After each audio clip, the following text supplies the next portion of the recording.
China covered up the coronavirus at a time when millions were traveling. And there's a war between Thailand and China, a meme war. That and more on this week's China News Headlines.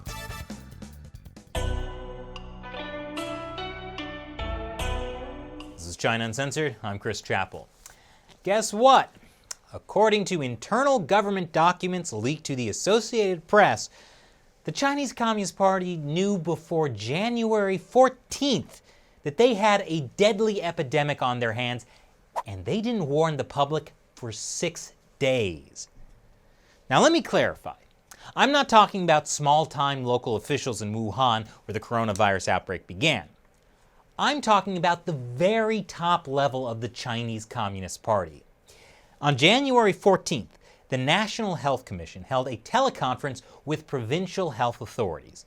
The teleconference was held to convey instructions on the coronavirus from President Xi Jinping, Premier Li Keqiang, and Vice Premier Sun Chunlan. So yeah, Xi Jinping and other top leaders knew before January 14th, but Xi didn't warn the public about the epidemic until January 20th.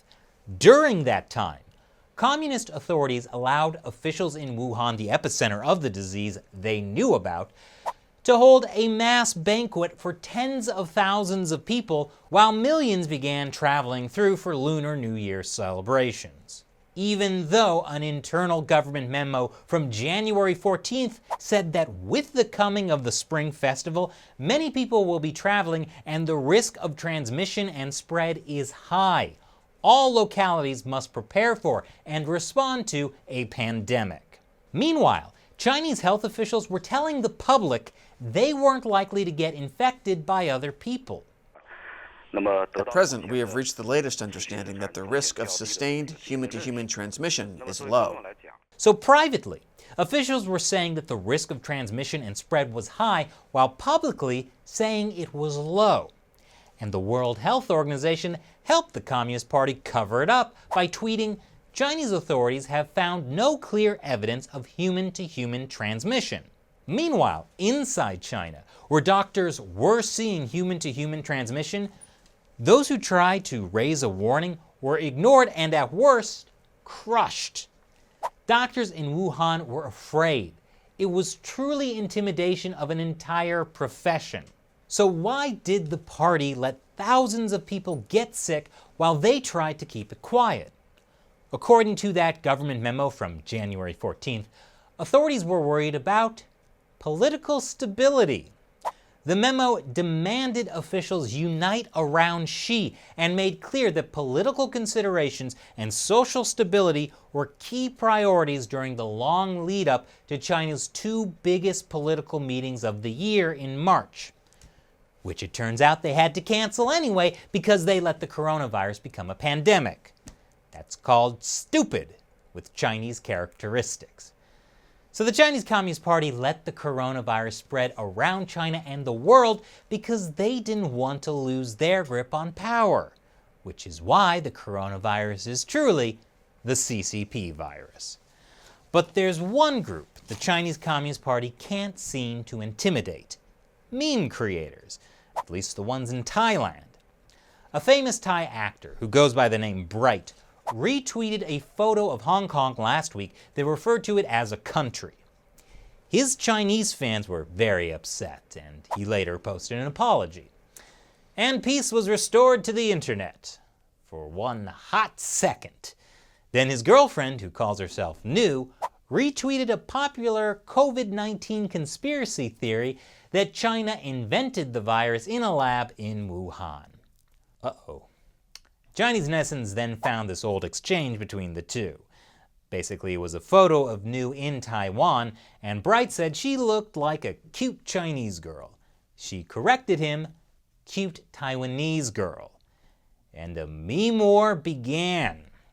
My favorite Chinese state-run media, the Global Times, decided it was their job to jump into the Twitter dumpster fire. They published a hit piece on Bright's newest TV show, basically suggesting that Chinese people boycott it. An army of Chinese nationalists also made their way to Twitter, which is blocked in China, to demand a public apology from New. Now normally, this kind of onslaught is enough to make even the biggest, most powerful corporations in the world crack. Like that time Mercedes-Benz pathetically apologized to China after an Instagram post quoting the Dalai Lama. But in Thailand, Thai trolls showed they could go toe-to-toe with China's Wumao, the 50-cent army, who get paid to post pro-Communist Party messaging on the internet. Here are some of my favorites. But perhaps most impressive is the Virgin Wumao and the Chad Thai, which just shows you the might of the Thai people.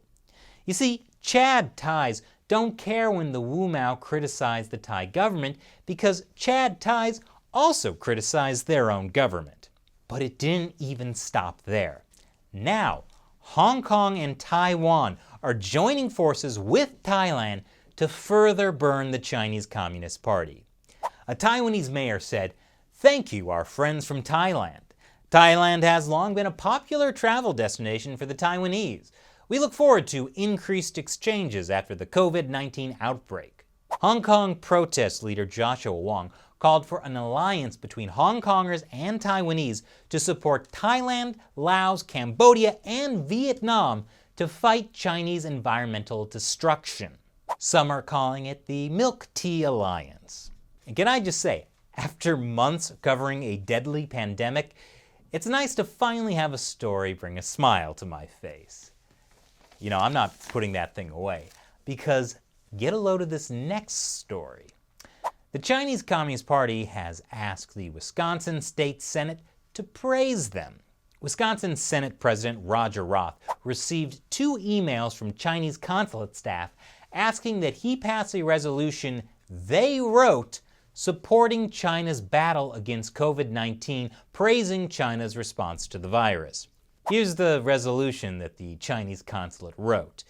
You might recognize some familiar propaganda, like the idea that China was transparent and quick in sharing key information, thus creating a window of opportunity for other countries. What did Roth do? He put together his own resolution.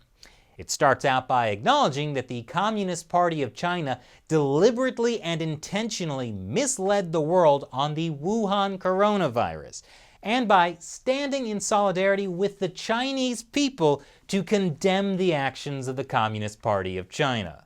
Along the way, he manages to work in references to the Communist Party's human rights abuses, including Tibet, Uyghur concentration camps, forced abortions and sterilizations, forced organ harvesting, the Tiananmen Square massacre, and religious persecution.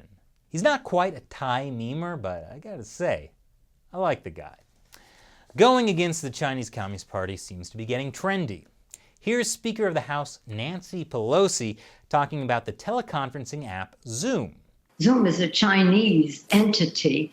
That comes after reports that Zoom might have quite a few security flaws. So when you're using Zoom, be careful not to share your credit card information or your anti-CCP political views. Meanwhile, the UK newspaper, the Daily Telegraph, has said it will stop publishing propaganda paid for by China. It's a section called China Watch. They had been running it about once a month for more than a decade. It blends into all the other articles in a paper, but is actually written by the Chinese propaganda department. American papers have also run China Watch, including the New York Times, the Wall Street Journal, and the Washington Post. The Telegraph was allegedly paid more than $1 million a year to do it, which is to say, here, I'm showing China Watch on my show, where's my money? McDonald's China Corporation has apologized after a local franchise banned black people. This is the notice posted at that McDonald's in Guangzhou. It's part of a much larger wave of racism against Africans inside China. For more, check out the recent episode, China's Racist Attacks on Black Foreigners. The weird thing is, many people are telling us that they didn't get a YouTube notification about this episode. So if you haven't seen it, check it out. Of course, China's attacks against foreigners happened after weeks of the Chinese Communist Party calling any criticism of the party and how it handled the coronavirus racist. And in another move without any trace of irony, the Chinese embassy in Sri Lanka called for freedom of speech after its Twitter account got suspended. Twitter said it was a systematic mistake, not anything personal.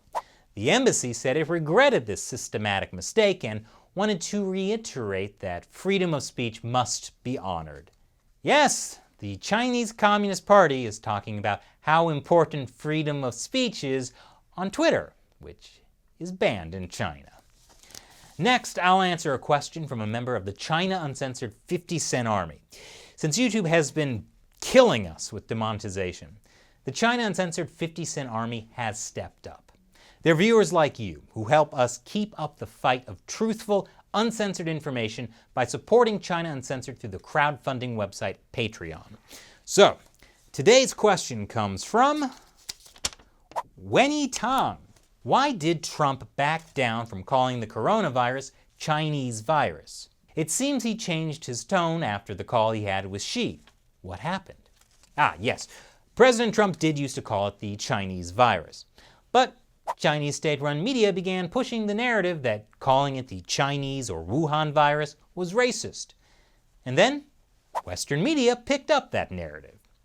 Here's Trump at a press conference back in March. Okay, why do you keep calling this the Chinese virus? Why do you keep using this? Because it comes from China. Racist. It's not racist at all, no, not at all. So for Trump, it was a way to focus on the role the Chinese Communist Party played in the coronavirus spread, since, they were trying to spin a tale that the U.S. military actually spread it.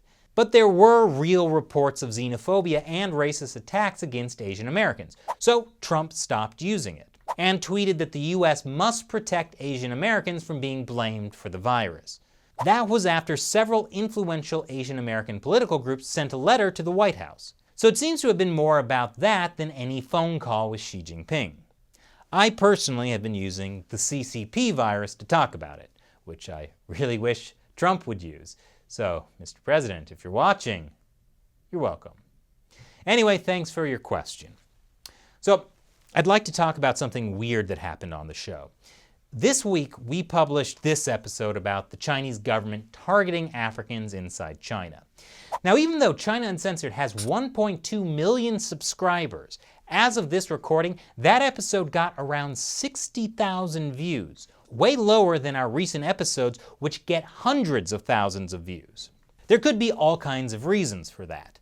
Maybe people just aren't interested in that topic. But many subscribers told me YouTube never sent them a notification about that video, even though they have notifications turned on. Others told me that YouTube has unsubscribed them from the show multiple times this year alone. So something really weird seems to be going on with the YouTube channel. That's why we rely on you to personally share these episodes. Double check that you're still subscribed and check back frequently to see if there are new episodes. We make at least 3 episodes a week, so if you haven't heard from us for a while, YouTube isn't sending you notifications.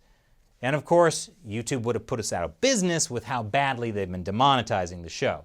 So the only way we can afford to keep making it is because of support from viewers like you on Patreon. If you want to hear your question answered on the show, join the China Uncensored 50-cent army on patreon.com/China Uncensored. Once again, I'm Chris Chappell. See you next time.